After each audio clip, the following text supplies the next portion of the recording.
नमस्कार, भारतीय न्यूज़ 24 में आपका स्वागत है। देश की बात में आज हम बताएंगे आपको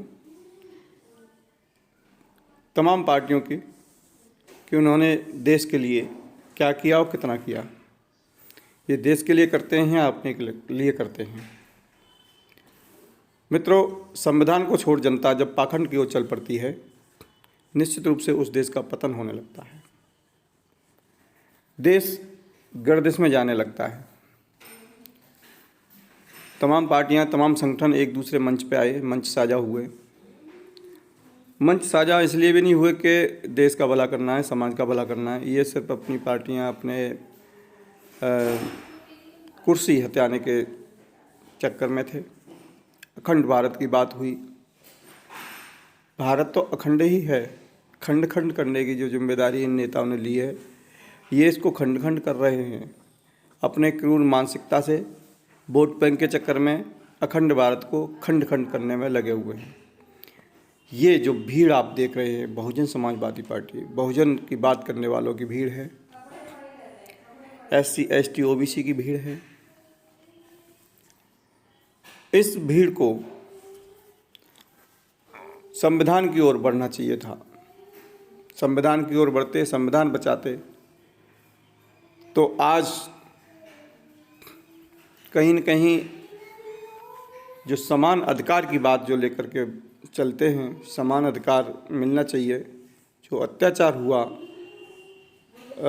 SC ST OBC के लोगों पर, ये अत्याचार इसलिए नहीं हुआ कि लोगों के जो अन्य लोग हैं उनके कहीं सींग जमे हुए थे या वो लोग दुष्ट थे। कहीं न कहीं ये हम बात करेंगे पाखंड की ओर ले जाने की। तो जो लोग पाखंड की ओर गए, उनकी मनोदशा दुष्टों से भी बेहतर हो गई। उन्होंने सबसे ऊपर खुद को समझा। सबसे ऊपर वो खुद को मानते हैं, सर्वोपरि मानते हैं। अन्य जातियों को, अन्य जाति के लोगों को ये दीनहीन समझते हैं। ये मठाधीश रहना चाहते हैं। इनकी क्रूर चालों से देश में विघटन पैदा हुआ। अखंड भारत को ये खंड खंड करने के लिए प्रयत्नशील हैं, करते रहते हैं। इस पाखंड का लाभ अन्य राजनीतिक दलों ने उठाया। चूँकि जनता संविधान को छोड़ पाखंड की ओर, धर्म की ओर मुड़ गई, तो उन्होंने उसकी मनोदशा को भांपा और इसका एजेंडा बनाया। जो युवा है देश का, बेरोजगार युवा, उसको झंडा बैनर थमा दिया। बोले आप जिंदाबाद जिंदाबाद के नारे लगाइए, धर्म बचाने की कोशिश करिए।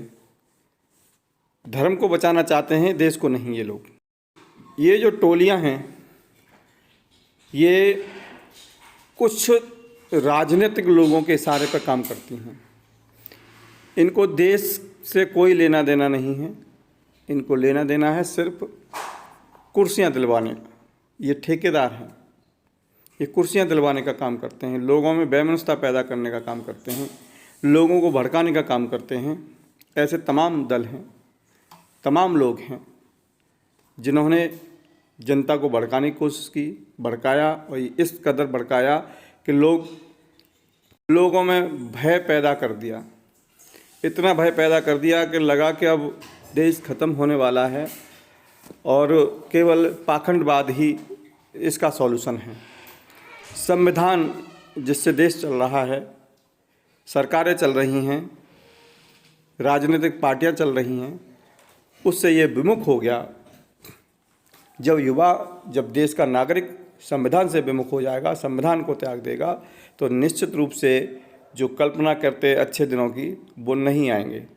अच्छे दिनों की बात करते करते हम महंगाई की मार में इतने दब गए, महंगाई का राक्षस हमें इस कदर कुचल रहा है, इस तक कदर खा रहा है कि इसकी कल्पना करना भी इस समय मुश्किल हो रहा है।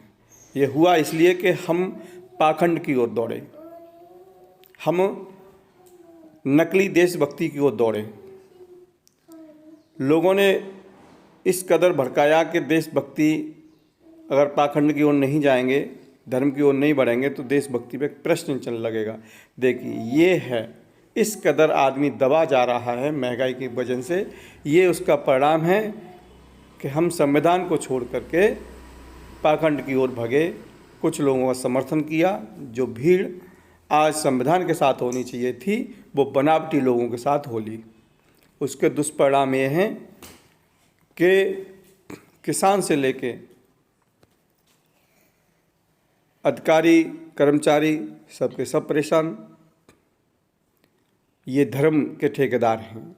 ये कहते हैं इन पशुओं का अगर कोई इंतजाम किया गया तो ये धर्म संकट में आ जाएगा, क्योंकि ये देश के लिए छुट्टे सांड बहुत ज़रूरी हैं, समाज के लिए छुट्टे सांड बहुत ज़रूरी हैं। किसानों की जो रात और दिन की मेहनत होती है, खून पसीने की मेहनत होती है, उसको ये छुट्टे सांड खूब बर्बाद कर रहे हैं। लेकिन इन पर कोई अंकुश इसलिए नहीं कि ये धर्म से जुड़ा हुआ मसला है। धर्म का ही एक और दृश्य आप देख रहे हैं, ये धर्म की वजह से ही सब हो रहा है। जब ये धर्म के ठेकेदार नहीं थे तो इनको ये महंगाई लगती थी, गैस महंगी लगती थी। आज इनको कोई चीज़ महंगी नहीं लग रही है। महंगाई की मार में इस कदर दबे हुए हैं कि अब न इनको धर्म दिखेगा, न कर्म दिखेगा, न देश दिखेगा। क्योंकि आदमी को सिर्फ अपना पेट भरना है, अपना परिवार चलाना है। ये जो मुश्किल हो रहा है, जब परिवार ठीक से नहीं चलता है तो उस समय धर्म वाला व्यक्ति भी अधर्म की ओर बढ़ने लगता है। और यही चाहती हैं राजनीतिक पार्टियां कि लोग अधर्म की ओर बढ़ते रहें और हम इन पर शासन करते रहें।